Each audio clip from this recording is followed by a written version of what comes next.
Bom dia, meninas, tudo bem? Mateus 15. Uau! Olha, já passamos da metade. Já estamos agora caminhando para a nossa reta final do nosso estudo de Mateus. E você, como tem passado esses dias? Você tem aprendido? Tem sido edificada? Eu creio que sim, e oro para que você esteja sendo edificada todos os dias, através da palavra de Deus. Então, vamos comentar, interage aqui com a gente, deixa seu comentário, fala o que tem sido para você esse estudo. Você tem conseguido fazer? Você tem tirado tempo? Eu sei que os vídeos têm ficado grandes, né? Mas você pode ouvi-los, assisti-los enquanto estiver dirigindo, lavando a louça, cozinhando, fazendo seus afazeres normais. Mas não deixe de ler o capítulo. Esse sim, eu quero que você tire 2 minutinhos, 3 no máximo, dá para ler um capítulo, verdade? Então, leia o capítulo. Se você tiver que escolher entre ler o capítulo e assistir a explanação, fique com a leitura do capítulo, porque aqui é a verdadeira palavra, é o conteúdo vindo direto do coração de Deus. E aí quando chega aqui na gente, né, em mim, nas minhas colaboradoras, é a nossa visão, é o nosso entendimento. Mas a real, aquilo que realmente tem o poder de transformar a sua vida, é isso aqui, a palavra de Deus. Amém? Então, sem mais delongas, sem muita demora, vamos pro vídeo. A gente já está no vídeo, né, meninas? Vamos para a explanação do capítulo 15 do livro de Mateus. O capítulo já começa falando que alguns escribas e fariseus vieram de Jerusalém, né? Saíram de Jerusalém e foram encontrar com Jesus ali na região da Galileia. Nós já falamos sobre essa região. E o que isso nos diz? Já nos diz que o nome de Jesus já estava sendo conhecido. Muitas das coisas que ele estava fazendo, né, dos milagres, dos seus ensinamentos, estavam chegando até os ouvidos dos fariseus e dos escribas, que saíram lá de Jerusalém para encontrar com esse Jesus, que estava impactando, que estava causando ali naquela época, né? E aí eles já chegam, né, querendo questionar e questionando Jesus, porque porque os seus discípulos não estão seguindo a tradição, não estão lavando as mãos antes de comer. E Jesus, que não era nem bobo nem nada, já conhecia exatamente o que eles pensavam, o que havia por trás. Jesus começa a explicar exatamente o que isso significava. Acontece que os escribas e os fariseus, eles estavam simplesmente pautados na lei. Quando eu digo a lei, é a lei que Moisés, lá no Velho Testamento, quando você for ler Gênesis, você vai entender. Aliás, isso aí está no livro de Êxodo. Começa em Gênesis a história de Moisés, mas a lei ela é dada lá no livro de Êxodos. E os judeus, eles seguiam essa lei, todos aqueles mandamentos que a gente aprendeu que são 10, mas na verdade são bem mais, e tinha muitas coisinhas ali a serem seguidas. Então eles ficavam muito pautados, pau é pau, pedra é pedra. E o que Jesus está dizendo que não importa simplesmente se você só segue a lei. E aí a gente entra num aspecto que eu acho fundamental, que é a questão da religiosidade. Aqui, em nenhum momento eu quero falar sobre religião, eu quero falar sobre ser religioso. A minha intenção é falar sobre Jesus, conhecer Jesus, porque ele está muito acima, mas muito acima de religião, de religiosidade, porque não é isso. A palavra que ele está falando não é sobre seguir uma coisa, é sobre segui-lo. Então, o que importa se eu vou à igreja todos os domingos? Às vezes eu até voluntario na igreja, ou falo na igreja, ou sou um pastor, um líder, mas se eu não vivo,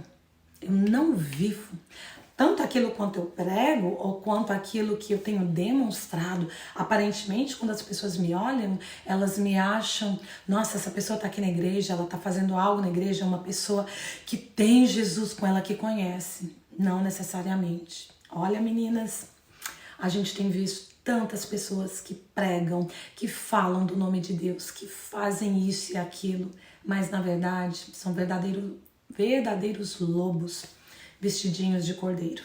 Então é exatamente isso que Jesus está falando. Não fica preso à tradição. A gente viu, né, estudamos aí anteriormente que ele curou no sábado. pela lei de Moisés, nada poderia ser feito no sábado. E o que ele fez? Ele curou leproso, homem da mão mirrada, ele pega espigas para comer. Então não importa, a lei ela está muito, muito abaixo do que realmente o ministério, a palavra de Jesus é. E é isso que ele está nos dizendo. Mais à frente a gente vai ver que ele diz que o que contamina o homem não é o que vem de fora para dentro. Não é o que você come, não é o alimento em si que você põe na sua boca que te contamina, mas sim o que sai de dentro para fora, ou seja, o que sai do seu coração. Então eu posso ter uma vida aparentemente, firme com Jesus, mas se o meu coração não está produzindo frutos, não está demonstrando, se a minha vida não demonstra realmente que eu ando com esse Jesus, não adianta. Não tem efeito nenhum. Eu posso ir o resto da minha vida para a igreja todos os domingos, mas se durante a semana eu não vivo aquilo que eu estou demonstrando, lá na igreja, ou aquilo que eu estou aprendendo, não tem importância nenhuma. Porque não são aquela hora, 2 horas, não sei, ali que eu estou mostrando para as pessoas, olha, eu estou aqui, eu estou adorando a Deus. Não é isso que importa. Então é exatamente isso que ele está dizendo. Não é o que vem de fora para dentro, mas é o que sai de dentro para fora. E o que está saindo de dentro dos nossos corações? Está saindo amargura? Está saindo falta de perdão? Está saindo rancor? E a palavra ainda diz que a boca fala do que o coração está cheio. E ainda diz, a gente escuta muito aí as pessoas falando, siga seu coração. Mas Provérbios diz que o coração é enganoso. O coração é enganoso. Então, às vezes, eu estou achando que eu estou seguindo. Mas eu estou seguindo o meu coração. Olha, será que o seu coração está dentro daquilo que se espera? Dá para seguir mesmo? Dá para confiar no seu coração? Eu sei que eu já me perdi várias vezes por confiar no meu coração. E hoje eu tento ao máximo confiar não no meu coração, mas confiar no que diz a palavra de Deus. E deixar que ela me alimente, porque quando ela me alimenta, quando eu sou verdadeiramente alimentado por ela, não lá na igreja, mas no meu secreto aqui, eu e o meu Pai, isso transparece para os outros, isso transparece ao meu redor. Não significa perfeição. Perfeição nós nunca vamos alcançar. Só no dia que chegarmos à glória podemos contemplar Jesus face a face. Aí sim veremos a perfeição. Mas enquanto nós estivermos aqui, seremos falhas todos os dias. Mas cada dia a minha oração é que eu seja um pouquinho mais parecida com Ele, que eu represente um pouquinho mais no caráter da face dele aqui na terra.